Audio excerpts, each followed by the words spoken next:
एक महाराष्ट्र के राजा थे। उन राजा का एक ही बात उसके मन में चलती थी कि मेरे नगर में कोई साधु आ जाए, मेरे नगर में कोई संत आ जाए, मेरे नगर में कोई भक्त आ जाए। ऐसी कृपा हुई, अयोध्या से कुछ लोग पंढरपुर दर्शन करने जा रहे थे और उन महात्मा के उन राजा के नगर में आ गए। नगर से होके पंढरपुर का रास्ता था। अयोध्या से संतों की टोली आई। रात में राजा ने खूब सुंदर उनका स्वागत किया, सबके लिए बढ़िया शिविर बनवाए, बढ़िया सबके लिए भोजन की व्यवस्था करी। सब साधु महात्मा बड़े प्रसन्न हो गए, बोले वाह भैया राजा, तेने तो हमारो दिल जीत लिया, क्या सुंदर व्यवस्था की, सब संतों के सबके चरण धोए, सबको माला पहनाई, प्रसाद पवाया, सोने की उत्तम व्यवस्था। और राजा रात में सोने अपने महल में नहीं गया, वहीं बैठा शिविर के बाहर ही पूरे परिवार सहित कि कोई संत कोई आज्ञा कर दें सेवा के लिए, हम उनकी सेवा करें। संतों ने दूसरे दिन उठ करके राजा से कहा, देखो हम तुम्हारी सेवा से इतने प्रसन्न हैं कि हम सबके मन में आया कि हम कम से कम 5 दिन तो यहां रुकें।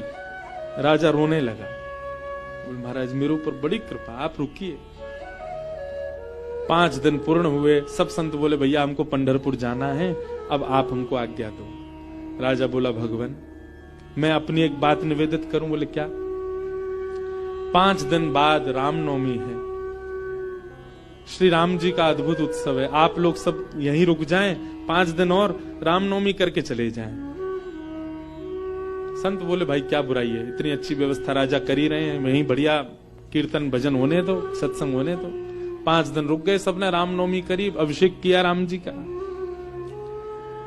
रामनवमी पूर्ण करके सब अगले दिन संत महापुरुष बोले अब हमको आज्ञा दो, हम लोग सब चलें पंढरपुर। बोले महाराज नेक और रुक जाओ, हनुमान जयंती और आ रही है, हनुमान जन्मोत्सव, आप सब लोग रुके रहेंगे तो आप सबके सानिध्य में, हमको तो कुछ आता नहीं, हम हनुमान जी का जन्मोत्सव करेंगे।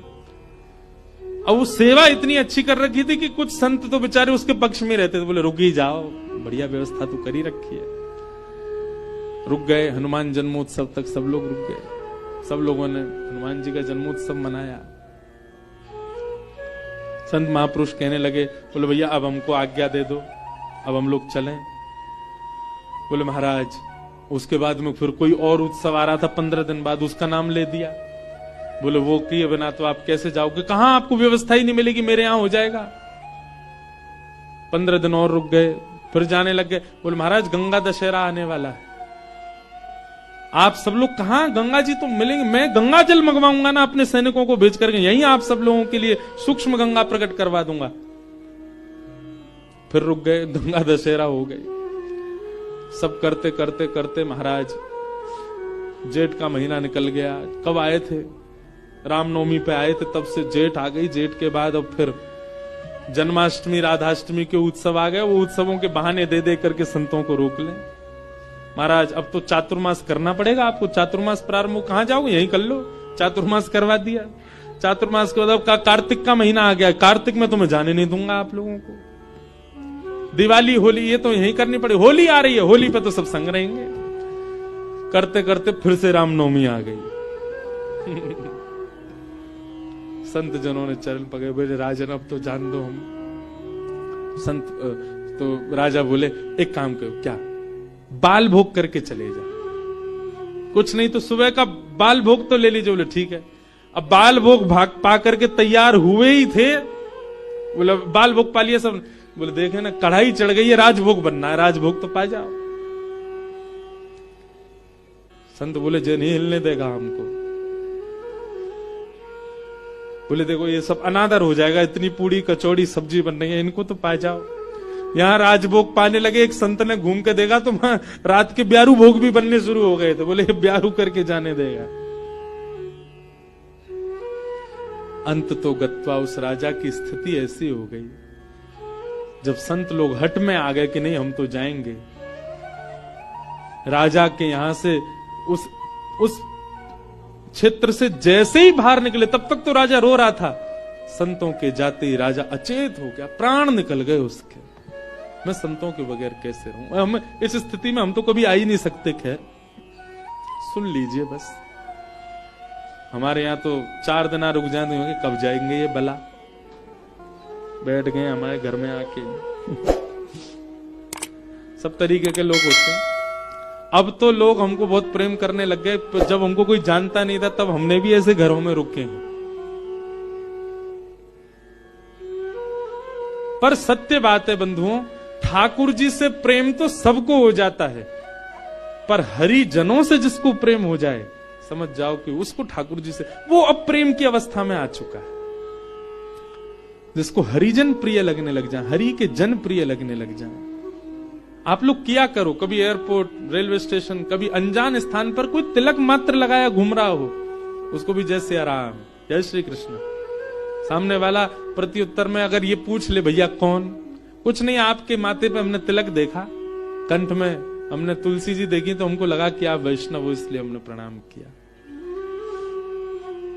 ऐसा स्वभाव। तो प्रथम गंतव्य ठाकुर जी नहीं होने चाहिए, पहला गंतव्य प्रेम होना चाहिए। हमारे भजन का, हमारे साधन का, हमारी कथा का, हमारे नियमों का, सबका प्रथम पहले किसको प्राप्त करना है कि पहले हम प्रेमी बने। पहले ठाकुर जी नहीं, पहले ठाकुर जी के लायक बनो, और फिर जब लायक बन जाओगे, ठाकुर जी को कभी अपने केंद्र बिंदु में मत रखो। एक बात बहुत ध्यान से सुनो, किसी को पाने के लिए आप मत तड़पो, स्वयं को ऐसा बनाओ कि सामने वाला आपको पाने के लिए तड़पे, सामने वाला आपको पाना चाहे।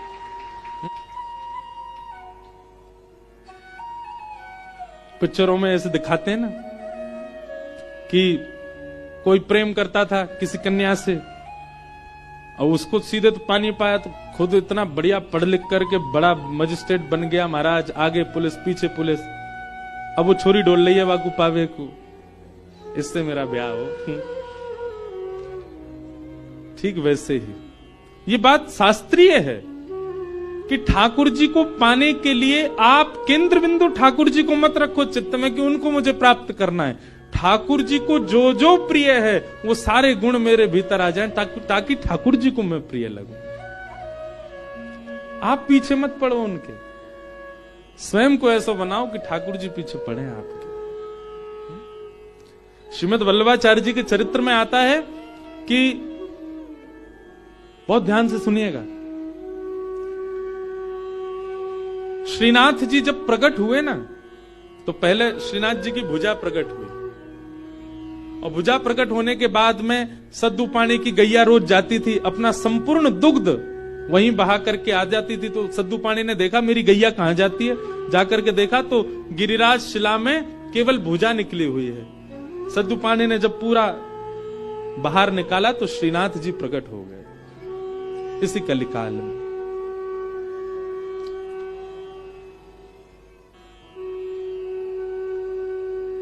तो सद्दू पानी ने ठाकुर जी से प्रार्थना की कि ठाकुर जी आपके लिए क्या लाऊं मैं, आप क्या पाएंगे, क्या व्यंजन लेंगे, क्या भोग प्रसाद लेंगे, आप विश्वास मानेंगे। हमारे श्री जी बाबा श्रीनाथ जी, उन्होंने कहा, बोले हे सद्दू पाने, जब तक मेरे श्रीमद् वल्लभाचार्य जी नहीं आएंगे तब तक मैं केवल दूध पीऊंगा। ठाकुर जी ने पयोव्रत किया। भक्त भगवान के लिए व्रत करता है, पर ठाकुर जी ने व्रत किया कि जब तक वल्लभाचार्य जी नहीं आएंगे मैं केवल दूध पीऊंगा। श्रीनाथ जी जो आजकल उदयपुर के पास नाथद द्वार में विराज रहे हैं, जब ये गिरिराज जी में प्रकट हुए तब की लीला है। इस बार हमारे लाल जी का उत्सव नाथ द्वारा में ही है, श्रीनाथ जी में 11 से 17 जनवरी। बाद में एक अजब कुमारी नाम की एक भक्ता हुई थी, उसके लिए ठाकुर जी उदयपुर चले गए, उदयपुर के पास नाथ द्वारा में। प्रकट तो आप गिरिराज जी में ही हुए थे। तो ठाकुर जी कितने वर्षों तक केवल दूध पी करके रहे। एक दिन अपनी समस्त शिष्य मंडलियों के साथ श्रीमद् वल्लभाचार्य जी महाराज जब गोवर्धन पधारे, पूरे ब्रज में हल्ला हो गया, कोई बहुत बड़े आचार्य आए हैं। बोले नाम क्या? बोले वल्लभाचार्य। जब ये नाम सद्दू पाणे के कान में पड़ा, ब्रजवासी सद्दू पाणे दौड़े दौड़े गए और वल्लभाचार्य जी के चरणों में निवेदन करके रोने लगे। वल्लभाचार्य जी बोले रो क्यों रहे हो? बोले नाथ, भक्त को व्रत करते देखा है मैंने, पर इस जन्म में मैंने भगवान को व्रत करते हुए भी देखा है। हमारे इस गिरी कंदरा से साक्षात गोवर्धन नाथ जी का स्वरूप श्रीनाथ जी प्रकट हुए। मेरी गैया को दूध नित्य पियो करते। मैंने उनसे निवेदन किया कि आपको कहा भोग धराऊं। समोह से बोले कि मैं तो दूध ही पीऊंगा। मैंने कि कब तक दूध पियोगे? बोले जब तक वल्लभाचार्य जी नहीं आएंगे तब तक दूध ही पीऊंगा। भक्त ठाकुर की प्रतीक्षा करे ये तो सुनोगे हो, पर ठाकुर भक्त की प्रतीक्षा कर रहे हैं। हे नाथ, मेरी आप से प्रार्थना, जल्दी मिलो ठाकुर जी से और जल्दी अन्न पवाओ ठाकुर जी को। श्रीमद वल्लभाचार्य, आप सबने चित्र देखा होगा निश्चित ही। अगर कोई श्रीनाथ जी से या हमारे गोवर्धन नाथ जी से परिचित है, वल्लभाचार्य जी के भाव में है। सद्दू पाणी ने आवाज लगाई, लालन हे श्री जी बाबा देखो श्रीमद वल्लभाचार्य पधारे हैं। और ऊपर से नन्हे से गोपाल जी, 4 वर्ष की अवस्था के गोपाल जी, 2-4 दतुइयां निकली हैं बस, गोल मटोल लाला, घुंघराले केश हैं, वही श्रीनाथ जी। ऊपर गिरी कंदरा से नीचे देखते हैं श्रीमद वल्लभाचार्य जी को, वल्लभाचार्य जी ऊपर देखते हैं ठाकुर जी को, और दौड़े वहां से ठाकुर जी, यहां से वल्लभाचार्य जी, और मध्य गोवर्धन में दोनों ने गाढ़ आलिंगन किया एक दूसरे का। ये चित्र देखा होगा आपने वल्लभाचार्य जी, और नहीं देखा हो तो गूगल पे देखना, वल्लभाचार्य जी श्रीनाथ जी मिलन पिक्चर। ऐसे ठाकुर जी ने आलिंगन कर रखा वल्लभाचार्य जी को, नेत्रों से आंसू गिर रहे हैं। वल्लभाचार्य जी बोले, ठाकुर जी आप क्यों इतने श्रम में रहे, कुछ पाया नहीं? तो वल्लभाचार्य जी महाराज ने अन्नकूट बनवाया ठाकुर जी के, 56 भोग तैयार करवाए।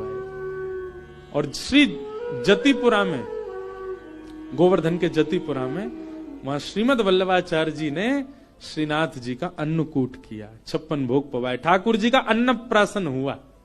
मतलब इतने वर्ष बाद ठाकुर जी ने अपना पयोव्रत, भगवान के नाम में शक्ति है, भाव में शक्ति है, चाहे नाम शुद्ध हो या अशुद्ध। यदि सच्चे हृदय से स्मरण किया जाए तो उसका फल अवश्य मिलता है। किसान ने नाम गलत लिया परंतु भाव सही था और भगवान ने उसे अपनाया। इसमें हमें यह सीखने को मिलता है कि जीवन में शुद्धता से अधिक महत्वपूर्ण है निष्ठा और समर्पण। अगर हम अपने कार्य को पूरी श्रद्धा और प्रेम से करें तो सफलता निश्चित है। कृष्ण की बाल लीलाएं हमें यही सिखाती है, मासूमियत, नटखटपन और निश्चल प्रेम से भरा जीवन जियो। कठिनाइयां आएगी लेकिन अगर विश्वास अधिक है तो हर बाधा अपने आप दूर हो जाएगी। इसलिए चाहे जो भी हो अपने कर्म में लगे रहो, विश्वास बनाए रखो और हर स्थिति में भगवान का नाम स्मरण करो, क्योंकि जब हृदय में प्रेम और नाम में श्रद्धा होती है तो स्वयं ईश्वर हमारे जीवन का मार्ग प्रशस्त करते हैं। तो आइए आज से एक नया संकल्प लें, हर कार्य में भक्ति, प्रेम और समर्पण का भाव रखें। जय श्री कृष्ण।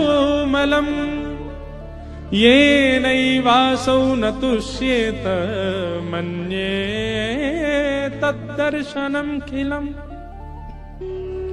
नारद जी महाराज वेद व्यास जी से कहते हैं, व्यास जी आपने भागवत जी की रचना की, उसमें ज्ञान, उसमें वैराग्य, उसमें सब कुछ आपने प्रस्तुत किया, पर आपने प्रेम को नहीं प्रस्तुत किया, इसलिए आपका हृदय अशांत है। आपके ग्रंथों को, पुराणों को सुनकर के व्यक्ति धार्मिक बन जाएगा। जय श्री कृष्ण। प्रिय साथियों, भक्ति का मूल आधार प्रेम है। ठाकुर जी को पाने की लालसा से पहले हमें ऐसा बनना चाहिए कि ठाकुर जी स्वयं हमें पाने को आतुर हो जाए। जब हमारा हृदय प्रेम से भर जाएगा, जब हम हरि के जनों से प्रेम करेंगे तो वही प्रेम हमें ठाकुर जी के निकट ले जाएगा।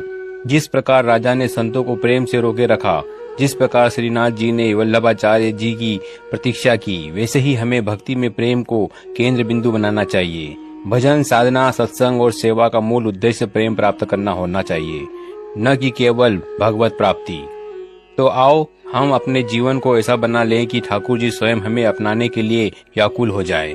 प्रेम से बढ़कर कोई साधना नहीं, प्रेम से बढ़कर कोई तपस्या नहीं और प्रेम से बढ़कर कोई भोग नहीं। आज से संकल्प लें कि केवल ठाकुर जी को पाने का प्रयास नहीं करेंगे, बल्कि प्रेम की उस अवस्था को प्राप्त करेंगे जहाँ ठाकुर जी हमें पाने के लिए तड़प उठे। यही सच्ची भक्ति है, यही सच्ची साधना है। जय श्री कृष्ण।